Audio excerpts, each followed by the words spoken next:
Okay, so we're going to start by talking about complex numbers today. So this is something like, it may be completely, totally brand new to you. You may have seen it before, but in all likelihood, you have not. Okay?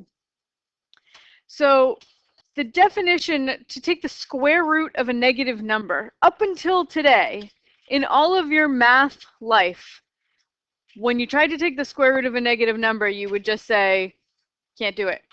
There is no number that you can square and get a negative, right? Because if you take a negative number and square it, you have a negative times a negative, you would get a positive, right? If you take a positive number and square it, positive times positive is positive.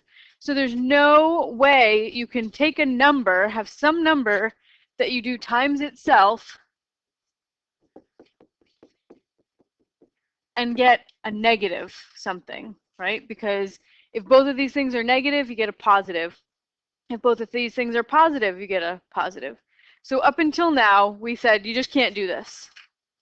But at some point, mathematicians said, well, I mean, what if you can? Let's invent a new number that when you square it, you get a negative. Okay, and we're going to call that thing I. I is going to be the number that when you square it, we get -1. Or you could say it's the square root of -1.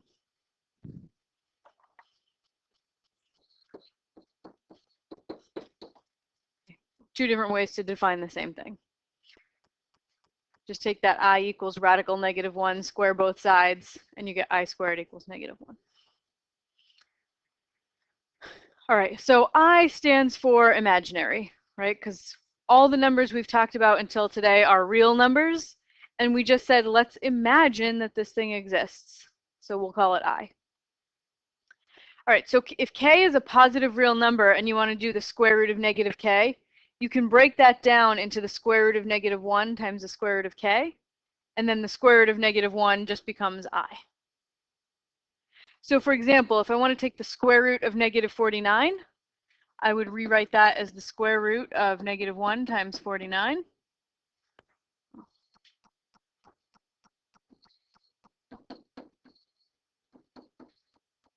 And the square root of -1 is I. The square root of 49 is 7, so this becomes 7I. 7 times I. The square root of -8. I can write this as the square root of -1 times the square root of 8. What's the square root of 8? It's just square root 8, or if I wanted to simplify it, anybody remember how to do that? Square root of 2 times the square root of 4, but the square root of 4 is 2. So this is going to be 2 root 2 times I, or just root 8 I. Okay. Sure, you could. Yeah. Yeah, that's multiplication. So you can do multiplication in any order. So you can put the I there if that feels more natural. It's fine. The sort of like the focus of this class is not going to be the algebraic manipulation of simplifying radicals. You should recognize that those two things are the same, but I would accept either answer. Did you have a question? That was your question? Okay.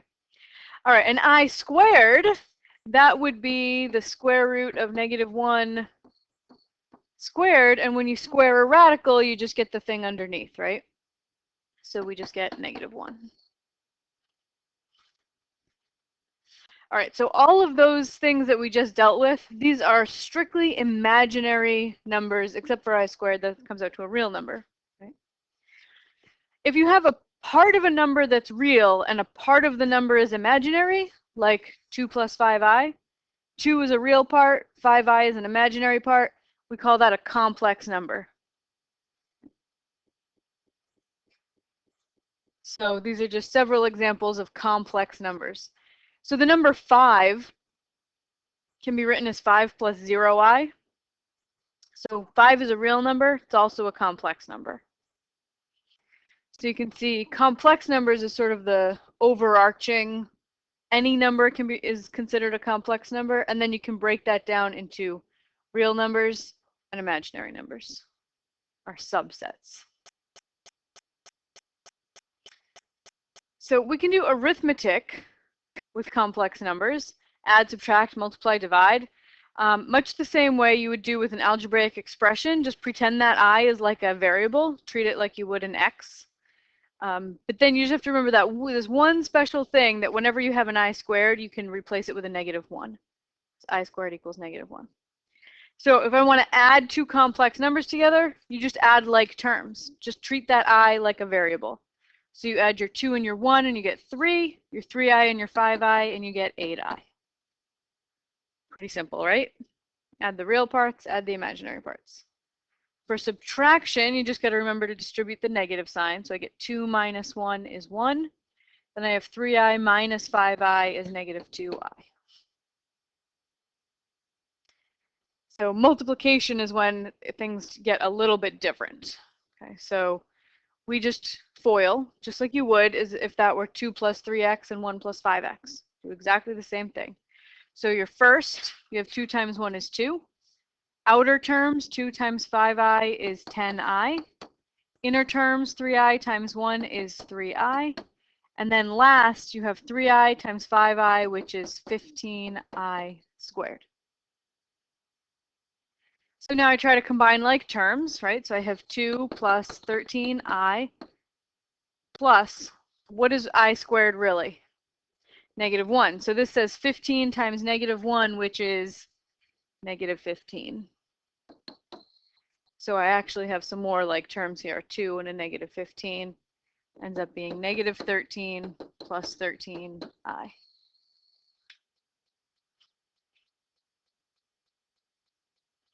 All right, you try part E. FOIL 2 plus 3i times 2 minus 3i. So when we FOIL this thing, when you do the firsts, 2 times 2 is 4. My outer is 2 times -3i, which is -6i. And my inner is 2 times +3i, which is +6i. And then my last comes out to -9i squared. So my -6i and my +6i cancel. I have a negative and a positive. They add to 0. And then I squared is really -1. So this says 4 plus 9, which is 13. So something special happened there. Okay, something special happened because I multiplied two numbers that were complex, that had imaginary parts, and we got a real number. Plain old average 13, right? Nothing imaginary about it. That happened because 2 plus 3i and 2 minus 3i are called conjugates of each other. The conjugate of a plus bi is a minus bi, and vice versa. The conjugate of a minus bi is a plus bi. So what's the conjugate of 2 plus 3i? 2 minus 3i. So it will be helpful to have a shortcut for multiplying two conjugates together. So if I were going to multiply a plus bi times a minus bi, I'm going to get a squared. My outer and my inner will cancel and drop out. I have negative abi and positive abi. They go away. And then I have minus b squared I squared. But I squared is really -1, so this changes to a squared plus b squared. Okay, so you end up with minus negative b squared, which is really plus b squared. Is that okay? You run through that one more. Yeah. It's all right. I'll write it all out. So first, a times a is a squared. Outers, negative abi. Inners, positive abi. Lasts, minus b squared, I squared. Right? These guys just cancel. I squared is really -1, so this says a squared minus, just copying down the subtraction sign, b squared times -1, which is a squared minus, copying down that subtraction sign, b squared times -1 is negative b squared. A squared plus b squared.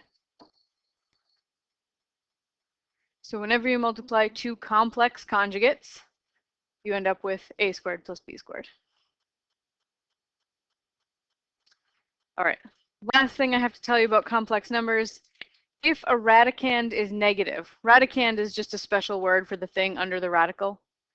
If it's negative, write the radical in terms of I before doing any operations. Okay, so it might be tempting to just say radical negative 20 plus radical negative 5, multiply the things under there, negative 20 times negative 5 is 100, radical 100 is 10. Right?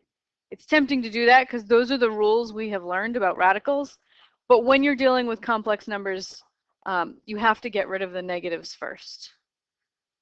Right? So don't do that. Instead, write everything in terms of I first.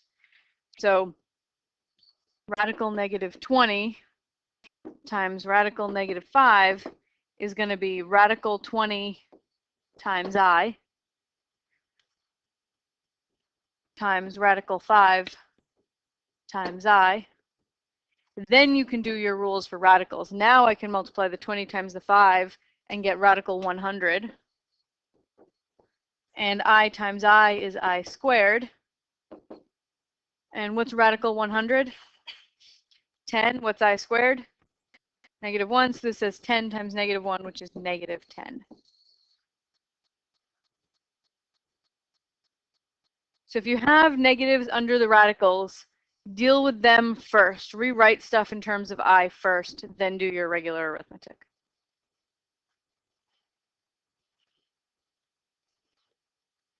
Any questions so far? Okay. All right, we're going to spend the rest of today's class talking about quadratic equations, and we will soon see why we learned about complex numbers first. So a linear equation is also called a first degree equation because the highest power of x is a 1. Okay?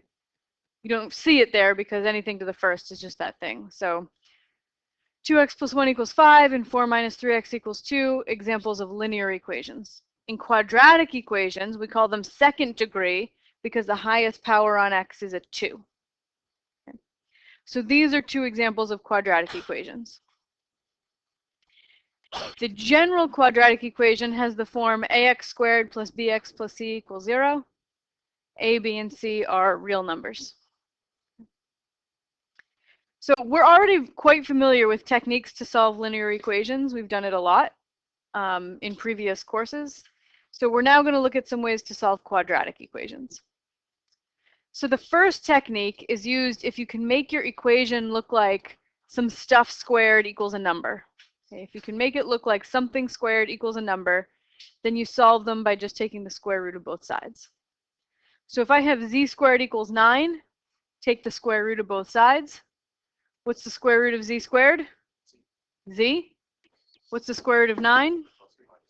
Plus or minus 3. Because there are two numbers that you can square to get 9. 3 squared is 9, because 3 times 3 is 9. And negative 3 squared is 9, because negative 3 times negative 3 is 9. Okay? All right, what if I have x squared equals negative 25? Square root both sides. Square root of x squared is x.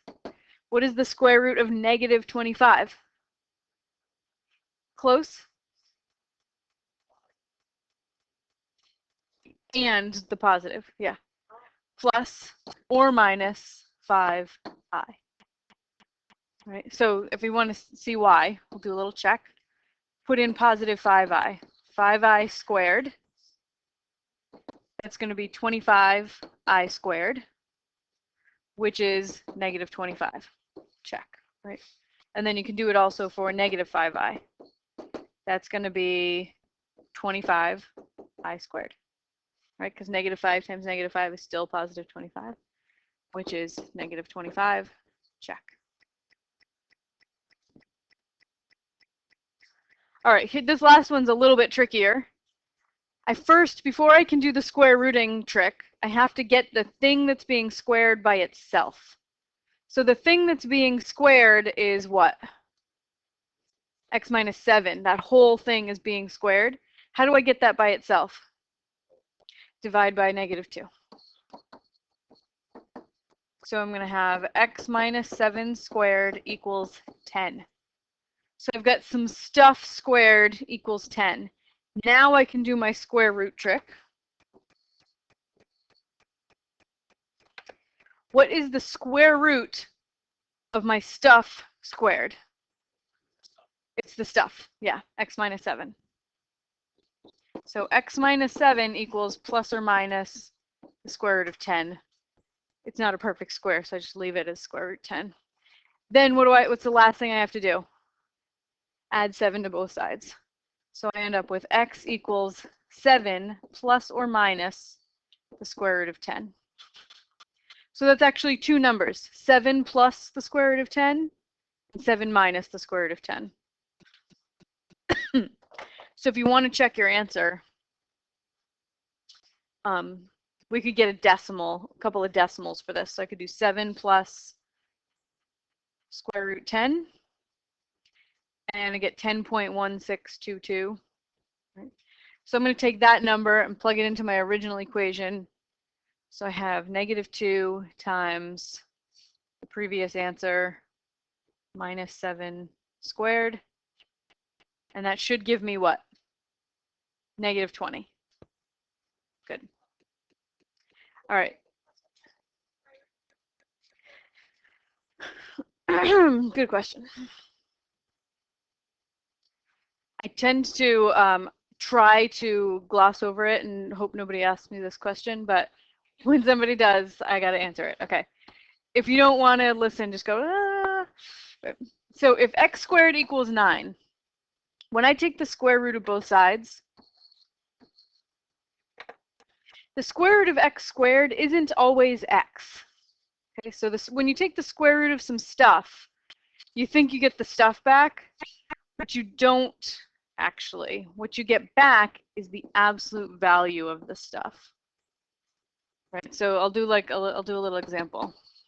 So if I have x and the square root of x squared. Okay, so if I put in a 3, right? This says take the 3 and square it, and then the square root of it would be 3. You'd get the 3 back. But what if I put in, say, -5? If -5 squared is what? 25, and the square root of 25 is 5, +5. So I put in a -5 and I got back +5. If you're always getting positives back, that's the absolute value. So it turns out that the square root of x squared is actually the absolute value of x, and the absolute value of x equals 3. What numbers have an absolute value of 3? 3 and -3. So that's where the plus or minus comes from, the absolute value, not necessarily the radical.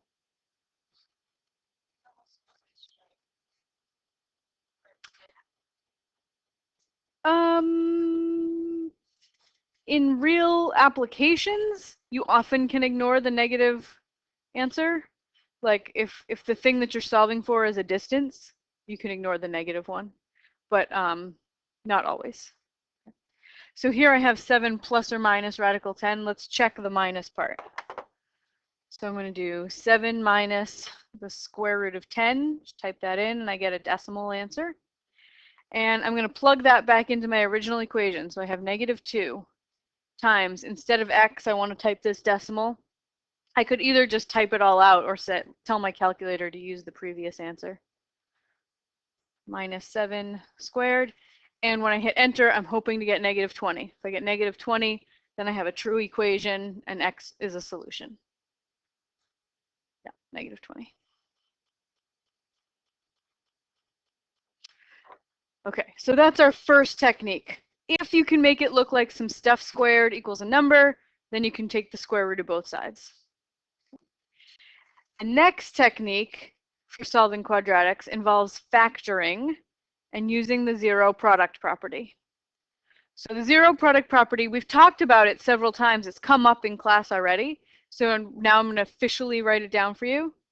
If you're multiplying two things together and the answer is 0, the only way to get 0 as the answer to a multiplication problem is if one of the factors is 0. So we exploit that when you're trying to solve a quadratic equation. So here's a few quadratics. X squared plus x equals 0. So if I'm going to use the zero product property, I got to have one side of the equation be 0, right? And then factor the other side. So x squared plus x, how does that factor? Oh, you're getting good at this. X times x plus 1 equals 0. So it's like a reverse distribute. Pull out a factor out an x. All right. So now I'm multiplying two things together. X times x plus 1. The answer is 0. The only way a multiplication problem can be 0 is if one of the factors is 0. So x equals 0 is a solution, and x equals -1 is a solution.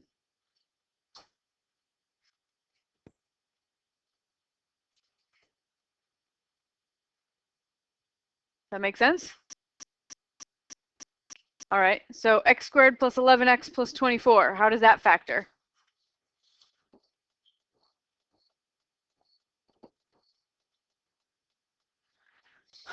Well, let's see, factors of 24 that add to 11, 3 and 8, yeah. So I have two things multiplied together, the answer is 0. Either x plus 3 is 0, or x plus 8 is 0, which means x equals -3, or x equals -8. Those are both solutions.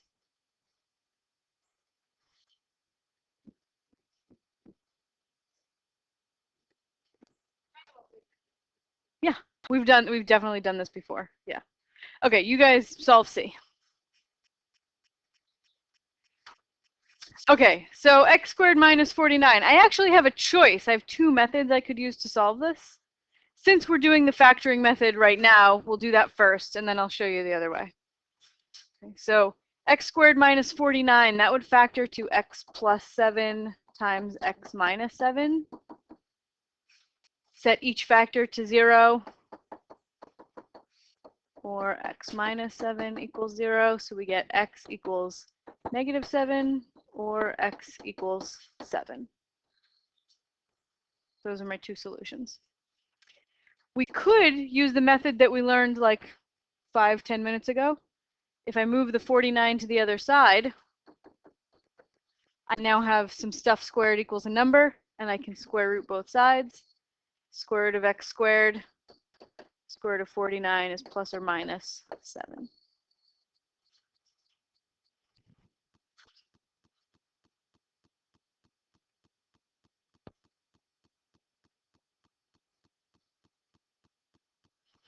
That makes sense? Said only for perfect squares. No, and anytime you have, you can't do it for b because you've got this x term, so it's impossible to make this look like x squared equals a number, just a plain old number, because this x thing gets in the way. Can't do it for this one either.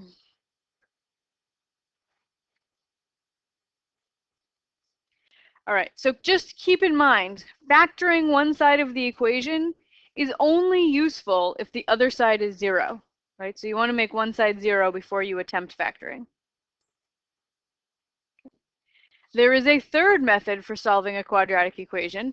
It's generally the most useful, or the most versatile, because you can always use it, right? So this first one you can only use if you can make it look like x squared equals a number. This one you can only use if the left side is factorable. This last one you can use in all situations. So for that reason, it's a lot of people's favorite. But if you can factor, if you're good at factoring, you can usually solve an equation much faster if it's factorable. So this one is to solve the general equation ax squared plus bx plus c equals 0. You can use this formula. The solution is x equals -b plus or minus the square root of b squared minus 4ac all over 2a. So you can memorize this thing. Probably you'll just use it enough times that it'll end up being memorized, but you can memorize it to the tune of Pop Goes the Weasel.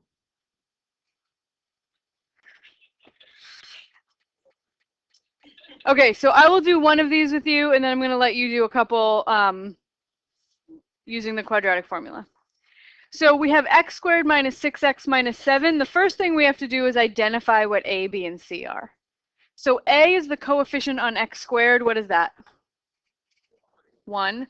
The b is the coefficient on x. What is that? -6. And c is the constant term, and that is -7. So it has to be in this form with 0 on one side before you can list out what a, b, and c are. Then you plug into the quadratic formula. -b plus or minus the square root minus 4ac all over 2a. There we go. So now you plug in the a, b, and c that you know. So we have x equals the opposite of b. So there's a negative sign in front of that b. I like to read that as the opposite of b, because if b is negative, what's the opposite of b? Positive. So b is -6, so the opposite of b is 6. Plus or minus the square root. What is -6 squared? Positive 36, right? Because -6 times -6 is positive 36. Minus 4 times 1 times -7 all over 2 times 1. All right, so now I'm going to try to simplify all that stuff that's under the radical. So I have 6 plus or minus the square root. So I have -4 times -7. What's that? Positive 28. So this is 36 plus 28, which is 64. Oh, good. I love when it comes out to a perfect square. All over 2. So then radical 64 is 8. So this is 6 plus or minus 8 over 2. Then you do this. This represents two numbers, 6 plus 8 over 2 and 6 minus 8 over 2. So 6 plus 8 is 14 over 2 is 7. And 6 minus 8 is -2 over 2 is -1. 7 or -1. All right, you try one.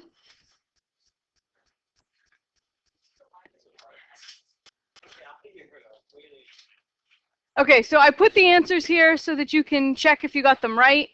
When it comes to simplifying, I'm not a big stickler about simplifying. Like, to me, 10 over 10 means the same thing as 1, so it doesn't matter to me which way you write it. Okay, so they are the same value. So these two I would totally take. This one, a lot of people had written this as -2 plus or minus 2i all over 2. Also would be totally fine. Okay. My math lab will also accept it, I think. Okay. Oh, you had the answers. Look at that. I didn't even have to write them. Okay. All right, so notice that we have seen a few different kinds of answers. So we solved these 4 problems, and we've seen different kinds of answers. So if you look at A, those are 2 like nice, happy, whole round numbers.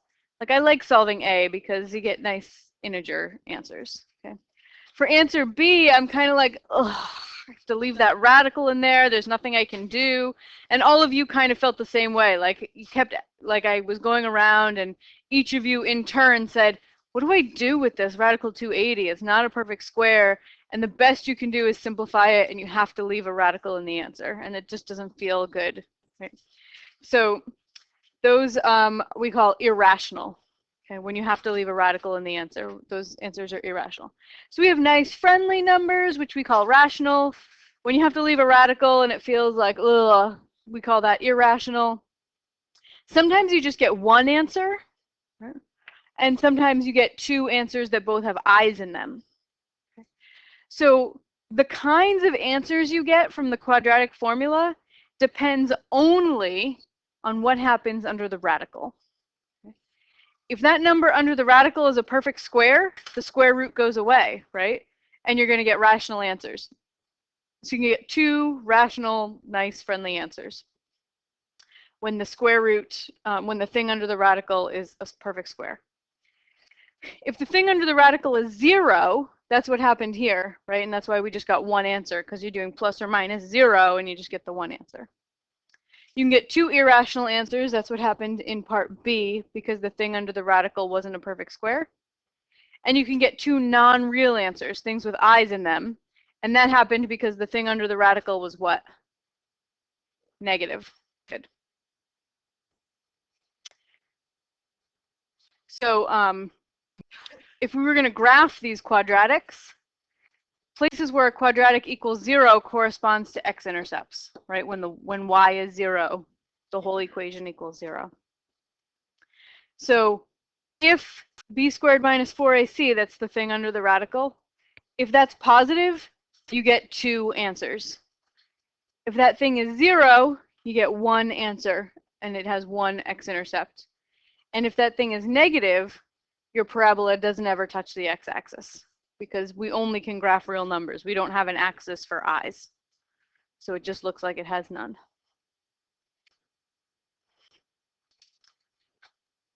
All right, so with the last 15 minutes, I gave you 4 more problems, 4 more quadratics to solve. And you can solve them 2 ways, by factoring and or the quadratic formula.